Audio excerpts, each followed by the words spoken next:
अस्सलामुअलैकुम वरहमतुल्लाहि वबरकातुहू। मैं हूं आपका तबीब हकीम लियाकत अली खिची अपने चैनल तिब की दुनिया मुफरिद अज़ा के साथ। और आज हम जिस टॉपिक पर बात कर रहे हैं वो है शुगर का हिस्सा दोम बिलमुफरद अज़ा। हम इसको डिस्कस करेंगे।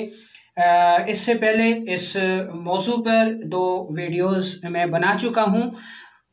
ये उस सिलसिले की तीसरी वीडियो है।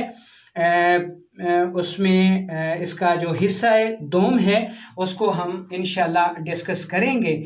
तो उम्मीद है कि आपको ये वीडियो सुन के शुगर के अलामत को या मर्ज़ को समझने में बहुत ज़्यादा मदद मिलेगी।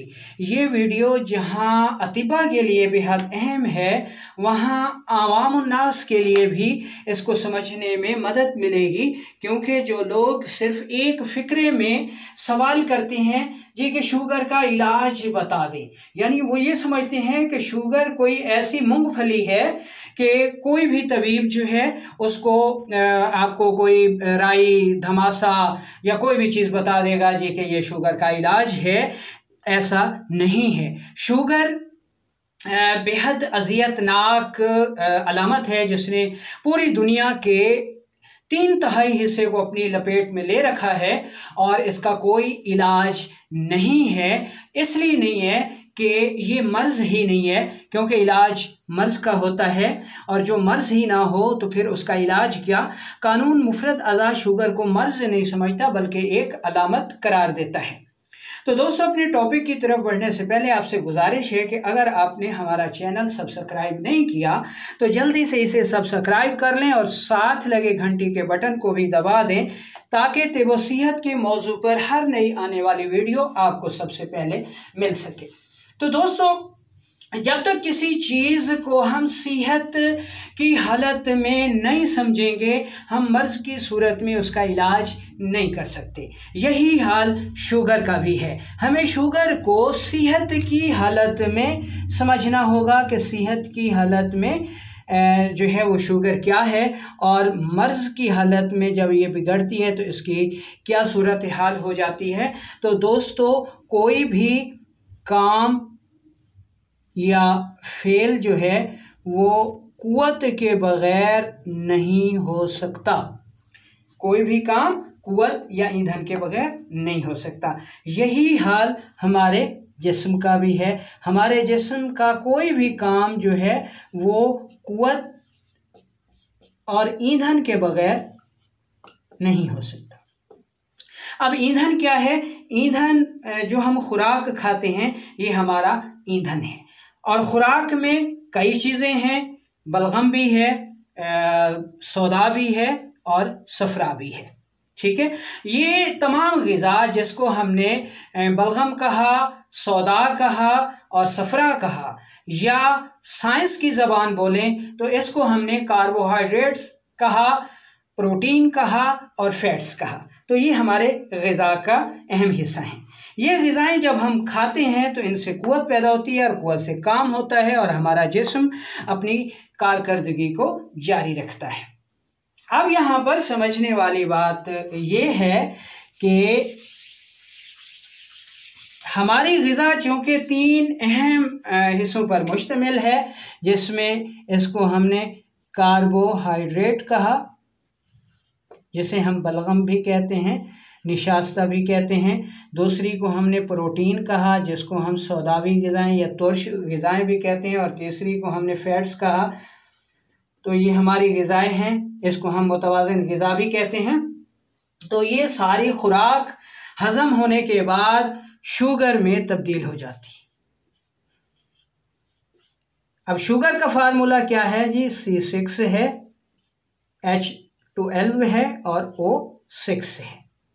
अब C से हो गया कार्बन यानी प्रोटीन, और H से हो गया कार्बोहाइड्रेट्स और O से हो गया फैट्स। अब यहाँ समझने वाली बात यह है कि इस सारे सेटअप में कार्बोहाइड्रेट्स जो है वो सबसे ज़्यादा है, यानी इसका मतलब है कि शुगर में कार्बोहाइड्रेट्स सबसे ज़्यादा है। इसलिए हम कह सकते हैं कि शुगर में हाइड्रोजन जो है वो चूँकि ज़्यादा है, इसलिए अब हम इसको मिजाज के एतबार से हम कह सकते हैं कि ये बलगमी मिजाज रखती है। यानी बज़ाते खुद शुगर क्यों बलगमी मिजाज रखती है कि इसमें हाइड्रोजन के 12 बॉन्ड्स हैं। ठीक है, अब शुगर में कार्बन भी हो गई, यानी प्रोटीन भी आ गई, कार्बोहाइड्रेट्स भी आ गई, ऑक्सीजन भी आ गई, यानी बलगम 12 हिस्से आ गई, सोदा 6 हिस्से आ गया, और सफरा जो है ये भी 6 हिस्से आ गया। तो इससे बनी शुगर, और शुगर जो है ये जिसमें ईंधन है, इससे एनर्जी पैदा होती है, और जब एनर्जी पैदा होती है तो उससे हमारा जिस्म जो है वो अपने आफाल को सर अंजाम देता है। उम्मीद है कि आपको यहाँ तक समझ आ गई होगी। अब हम मज़ीद जो है वो आगे चलते हैं और इस चीज़ को मज़ीद डिस्कस करते हैं तफसील से। दोस्तों, शुगर एक ऐसी वबा है जिसने दुनिया के 3/4 हिस्से को अपनी लपेट में ले रखा है। ठीक है, और ये तेज़ी से फैलती जा रही है, और दुनिया के हर तरीका है इलाज में ये दहशत की अलामत बन चुकी है, और दुनिया के किसी भी तरीका है इलाज में इसका इलाज नहीं है। क्यों नहीं है? इस सवाल का जवाब सिर्फ कानून मुफरद आज़ा ही फराहम करता है, जो ये है कि शुगर कोई मर्ज नहीं है बल्कि ये अलामत है, इसलिए इसका इलाज नहीं है। क्योंकि इलाज मर्ज का होता है, अलामात को दूर करने के लिए सारी उम्र दवा खाना पड़ती है, जैसा कि शुगर की अद्वियात सारी उम्र खाना पड़ रही हैं। जैसा कि हमने कहा कि शुगर कोई मर्ज नहीं है, बल्कि हमारे मुआशरती रवैयों, रहन सहन और खाने पीने की बदइतदाली के नतीजे में पैदा होने वाली वो अलामत है जिसका तदर्रुक हम अपने मुआशरती रवैयों, रहन सहन और खाने पीने की बदइतदालियों को सुधारने की बजाय अद्वियात में तलाश करते हैं, और यूं सारी उम्र अद्वियात खाने के बावजूद भी शुगर से निजात हासिल नहीं कर पाते। किसी भी उज़्व या मर्ज़ की ख़राबी को दूर करने से पहले जब तक सेहत या तंदुरुस्ती की हालत में इसके अफ़ाल और काम के तरीक़ेकार का पता नहीं होगा, इस वक्त तक हम इस उज़्व को ना ठीक कर सकते हैं और ना ही इसका कामयाब इलाज कर सकते हैं। शुगर के मर्ज़ को समझने से पहले हमें 3 अहम चीज़ों को समझना होगा। ये 3 अहम चीज़ें कौन सी हैं? अब हम इसकी तरफ चलते हैं। तो दोस्तों, ये 3 अहम चीज़ें हैं शुगर, लबलबा और इंसुलिन। क्योंकि इन तीनों का आपस में बहुत गहरा ताल्लुक़ है और इनको समझे बगैर हम शुगर का हरगिज़ इलाज नहीं कर सकते। नंबर 1 शुगर, ठीक है। नंबर 2 लबलबा, और नंबर 3 इंसुलिन। शुगर के मर्ज में इन तीनों चीज़ों का आपस में बहुत गहरा ताल्लुक़ है।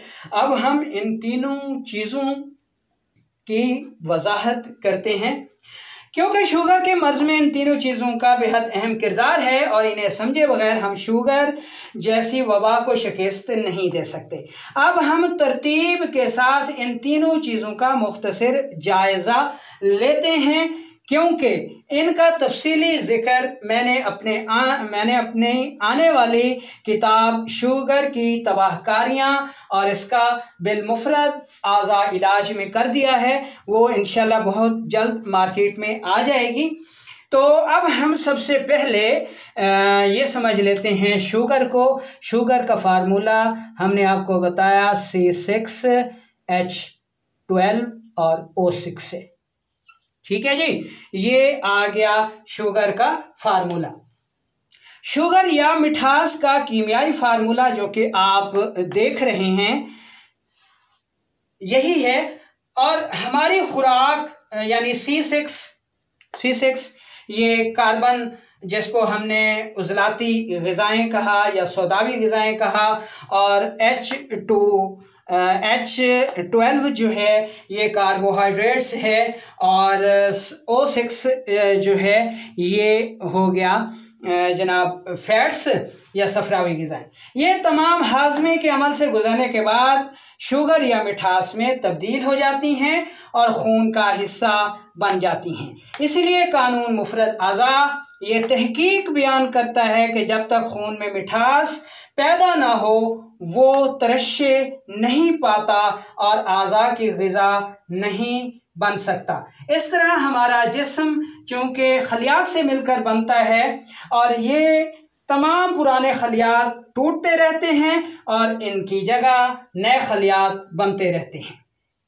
अब यहाँ पर समझने वाली बात यह है कि नए खलियात शुगर के बगैर बन ही नहीं सकते, यानी मिठास के बगैर नहीं बन सकते। इस तरह जब जिस्म में ये शुगर का निज़ाम बिगड़ता है तो शुगर पेशाब के रास्ते खारिज होने लगती है या फिर खून में गर्दिश करती रहती है, तो फिर नई बनने वाली शुगर जो है वो बाहर अखराज पाने लगती है, जिससे जिस्म के नए खलियात नहीं बनते, वहाँ इंसानी जिस्म में कुव्वतें पैदा नहीं होती और इंसानी जिस्म तेज़ी से कमज़ोर होने लगता है, तहलील होने लगता है और कुव्वतें ख़त्म होने लगती हैं। तो ये तारीफ़ आ गई जनाब शुगर की। अब हम कुछ तारीफ़ कर लेते हैं लबलबा की कि लबलबा क्या है। दोस्तों, लबलबा एक गुदद है, ग्लैंड है। जिस तरह हमारे जिस्म में दूसरे ग्लैंड हैं वो गुदद हैं, उसी तरह लबलबा भी एक गुदद है और इसे शुगर को कंट्रोल करने में खसूसी अहमियत हासिल है। यानी इसका जो काम है वो जिस्म में शुगर को कंट्रोल करना है। लबलबे का काम जिस्म में शुगर को कंट्रोल करना है। ठीक है। अब यहाँ पर जो समझने वाली बात है वो ये है कि खुद लबलबा को खुराक कहाँ से मिलती है, क्योंकि जिस्म के हर उज़्व को खुराक खून से मिलती है, इसलिए खून में जिस खिल्त का गलबा होगा वो कैफियत उज़्व में भी पैदा हो जाएगी। अब चूँकि लबलबा को खुराक मैदा से मिलती है तो मैदे में जिस खुराक या खिल्त का गलबा होगा वही कैफियत लबलबा में भी पैदा होगी और इसके आफ़ाल जो हैं वो बिगड़ जाएंगे और इसमें तहरीक, तहलील, तस्कीन या फिर तेज़ी, सुस्ती और ज़ौफ़ पैदा हो जाएगा, जिससे ये लबलबा शुगर को कंट्रोल करने की अपनी सलाहियत जो है वो खो देगा।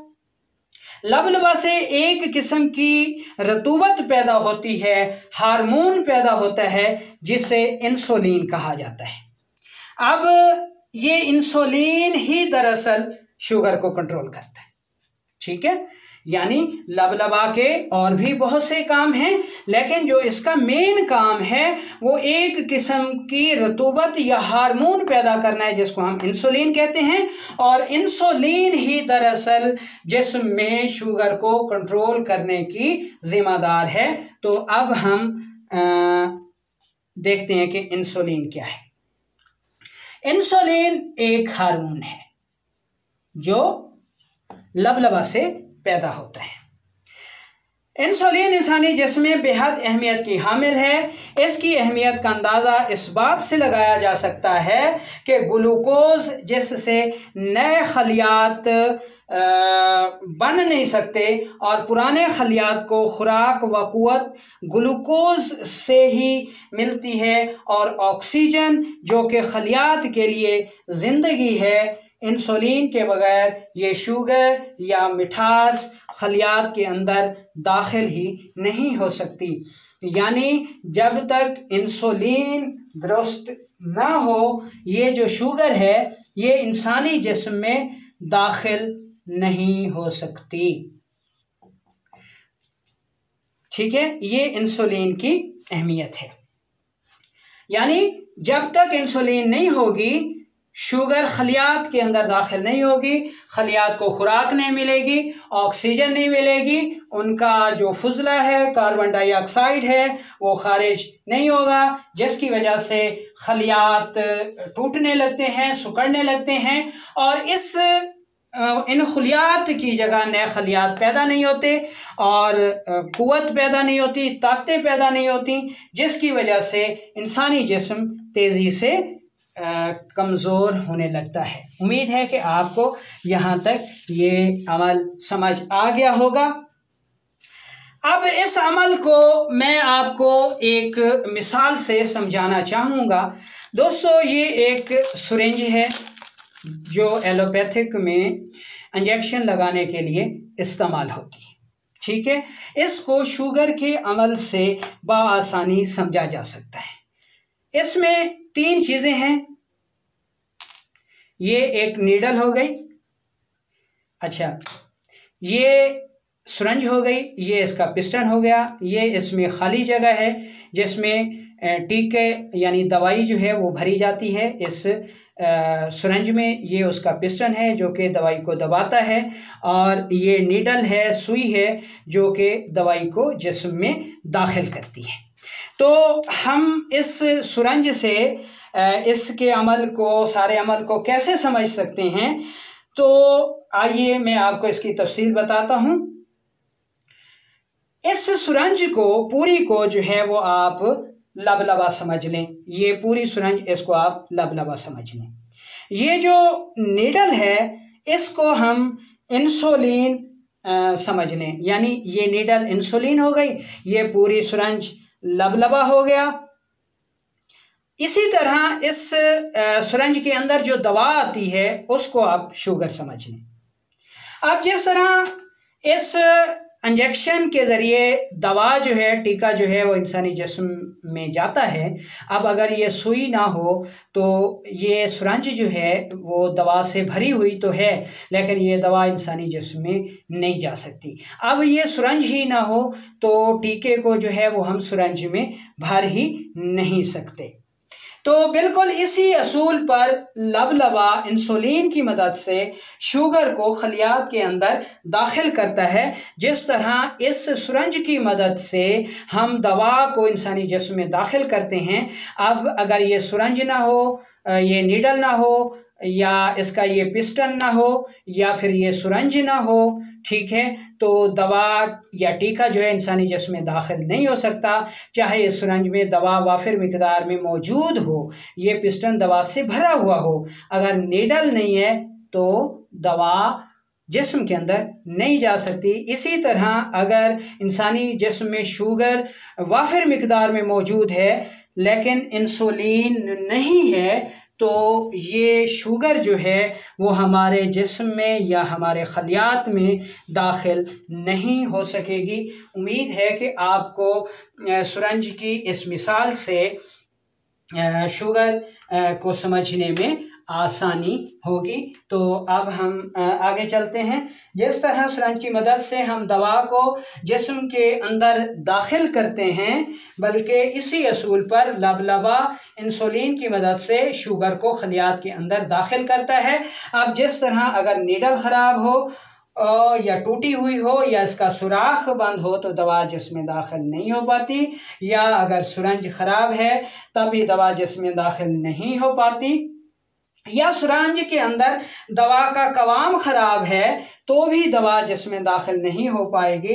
इस तरह इंसुलिन की वजह से ग्लूकोज और ऑक्सीजन खलियात के अंदर जाती है, यानी ये इंसुलिन है और इसकी मदद से शुगर खलियात में क़ुव्वत प्लस ऑक्सीजन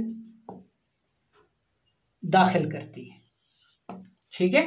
अब अगर ये इंसुलिन ना हो, ख़राब हो, तो ये शुगर खलियात के अंदर ना क़ुव्वत दाखिल कर सकती है ना ऑक्सीजन दाखिल कर सकती है, जिसकी वजह से हमारा जिस्म बहुत तेज़ी से कमज़ोरी का शिकार हो जाता है। ऐसे लोग कहते हैं जी कि हम अच्छी से अच्छी खुराक भी खाते हैं लेकिन हमारा जिस्म तेज़ी से कमज़ोर हो रहा है और हमें शुगर हो गई है। तो शुगर का लफ्ज़ ही एक ऐसा नफ्सियाती है कि इंसान जो है वो बहुत ज़्यादा दबाव का शिकार हो जाता है। अब हम देखते हैं कि खून में ग्लूकोज की या शुगर की जो नॉर्मल मिकदार है वो क्या होनी चाहिए बगैर नाश्ते के। ठीक है,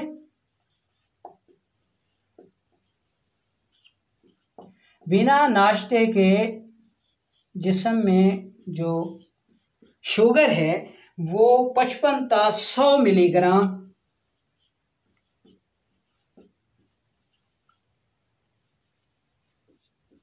55 से 100 मिलीग्राम फी 100 मिलीलीटर खून में होती है, जबकि नाश्ते के 2 घंटे बाद ये 60 से 140 फी 100 मिलीलीटर खून में होती है।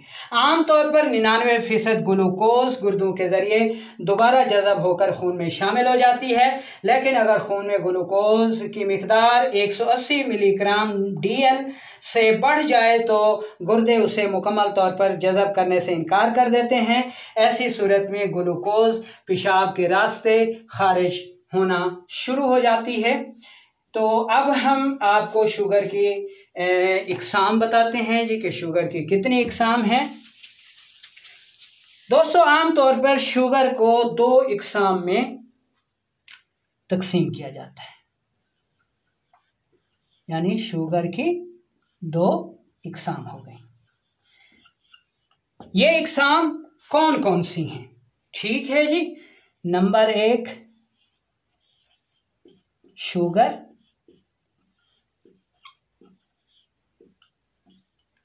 टाइप 1 और शुगर टाइप 2, ये इसकी 2 इकसाम हैं। ठीक है, कानून मुफरद अज़ा ये जो शुगर टाइप 2 है इसको मज़ीद 3 इकसाम में तकसीम करता है। कानून मुफरद अज़ा शुगर टाइप 2 को मज़ीद 3 इकसाम में तकसीम करता है, जिसमें एक दिमागी शुगर है, दूसरी मैदी शुगर है और तीसरी जो है वो कब्दी यानी जिगर की खराबी की वजह से पैदा होने वाली शुगर है।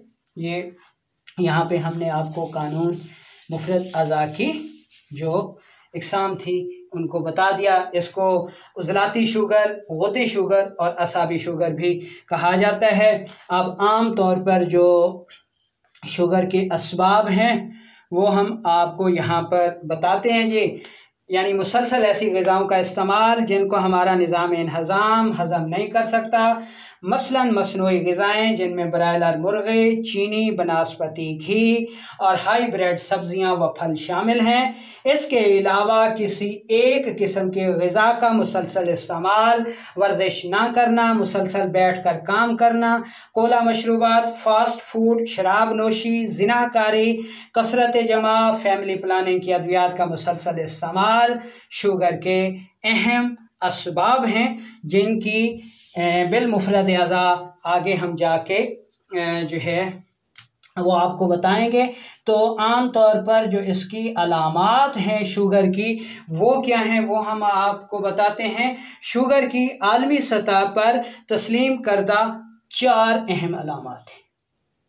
ठीक है, ये 4 अहम अलामात आपको शुगर की हर किस्म में मिलेंगी। शुगर चाहे असाबी हो, गुद्दी हो, उज़लाती हो, कोई भी हो, लेकिन उसमें ये 4 अलामात लाजमी पाई जाएंगी शुगर के हर मरीज़ में, वो चाहे असाबी है, उज़लाती है, गुद्दी है।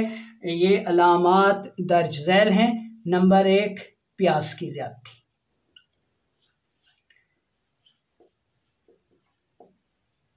नंबर 2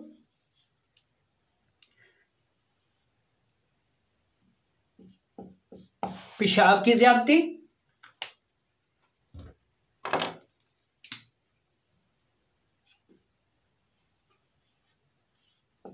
ठीक है जी।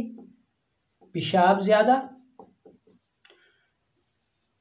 और नंबर 3 पे जो इसकी अलामत है वो है कमज़ोरी और वज़न में तेज़ी से कमी। और नंबर 4 पर इसकी जो अलामत आ जाती है वो है मुंह का खुश्क होना। और बाकी अलामात भी हैं जिसमें नींद की ज़्यादती और ऐसी चीज़ें जो हैं वो पाई जाती हैं।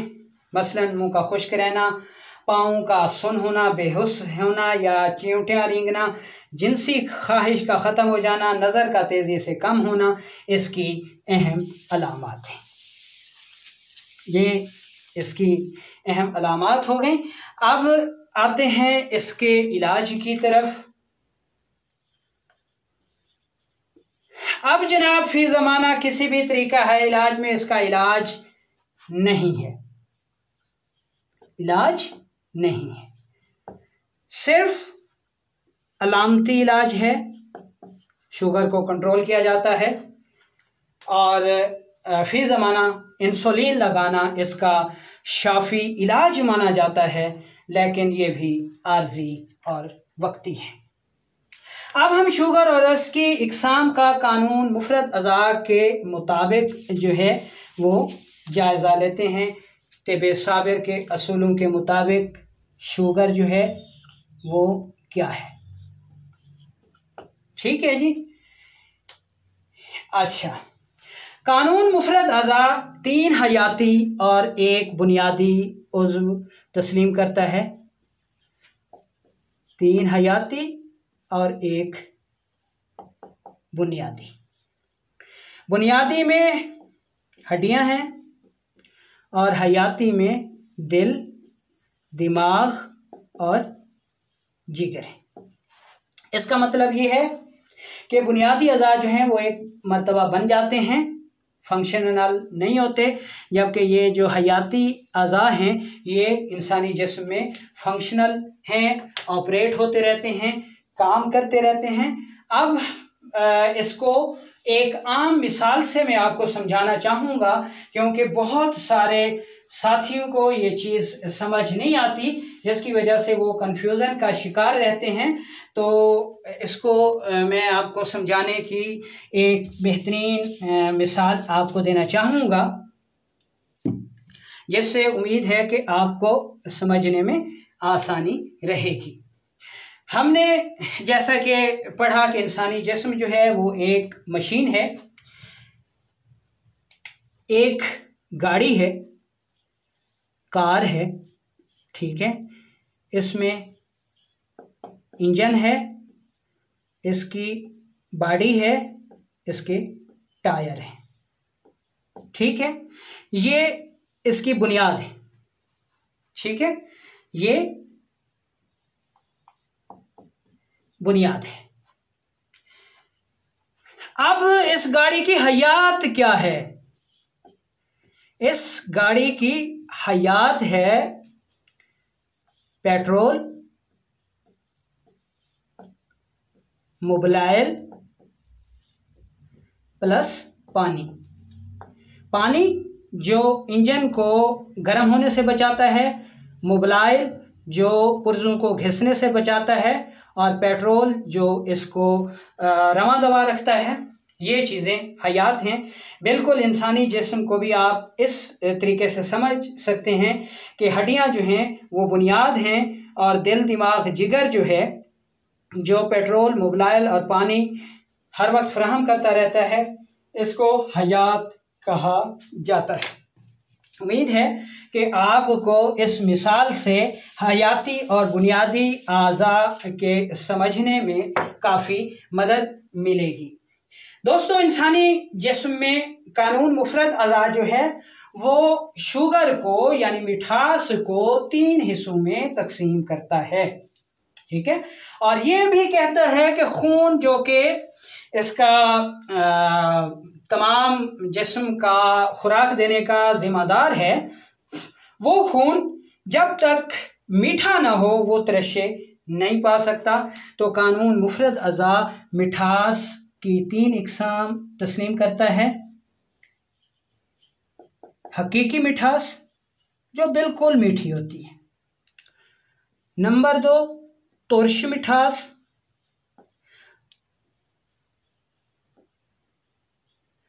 और नंबर 3 चिरपरी मिठास।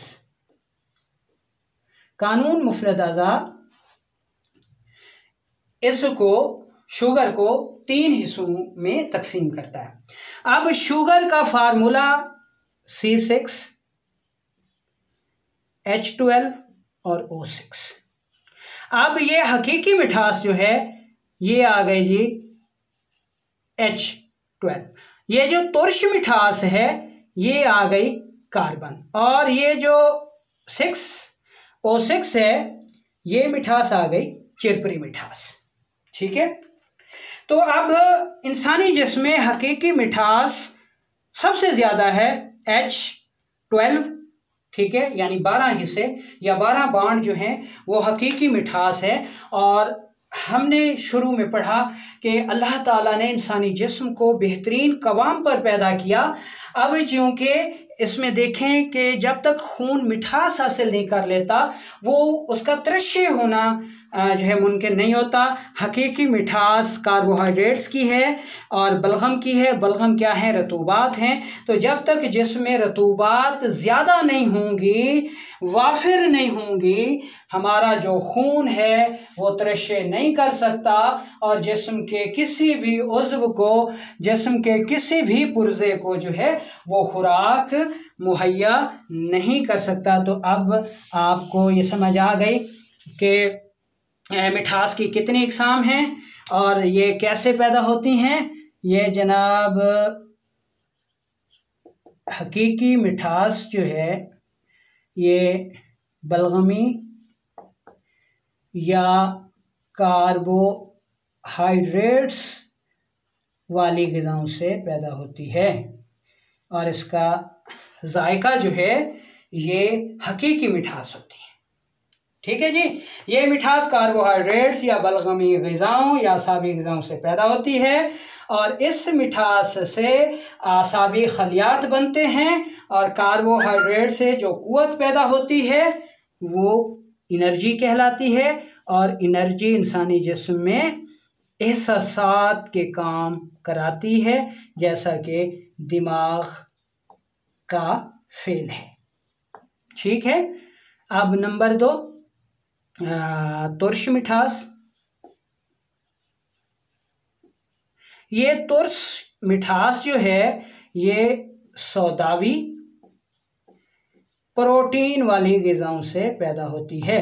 यानी जितनी भी सौदावी या प्रोटीन वाली ग़िज़ाएं हैं उनसे तुर्श मिठास पैदा होती है। ये मिठास प्रोटीन या सौदावी या उज़लाती ग़िज़ाओं से पैदा होती है और इस मिठास से उज़लाती खलियात बनते हैं और प्रोटीन से जो क़ुव्वत पैदा होती है वो फोर्स कहलाती है।